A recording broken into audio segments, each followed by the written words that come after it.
சோர்ந்து போகாதே மகனே, சோர்ந்து போகாதே மகளே, உன்னோடு நான் இருக்கிறேன், உன்னோடு நான் இருக்கிறேன். உன் பலன் இருக்கும் போது உன்னோடு நான் இருந்தேன், நீ பலவீனப்படும் போதும் உன்னோடு நான் இருக்கிறேன். உன் கரத்தை பிடித்த நாள் முதல் இன்று வரைக்கும் உன்னை கைவிடாத கர்த்தர் இந்த 6வது மாதத்திலையும் உன்னை நான் கைவிட மாட்டேன். உன்னை கைவிடுவதற்காக நான் அழைக்கவில்லை. தாவீதை போல நீ பின்தொடர், நீ சகலத்தையும் திருப்பிக் கொள்ளுவாய்.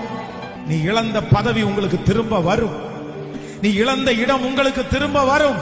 நீ எந்த ஸ்தானத்திலிருந்து தள்ளப்பட்டீர்களோ அந்த ஸ்தானத்தை கர்த்தர் இந்த மாதம் உங்களுக்கு தந்து அழகுபடுத்தி உங்களை ஜெயிக்க பண்ணி உங்களுக்கு அநேகருக்கு பிரயோஜனம் உள்ள கருவிகளாய் மாற்றுவேன் என்று கர்த்தர் வாக்கு கொடுக்கிறார்.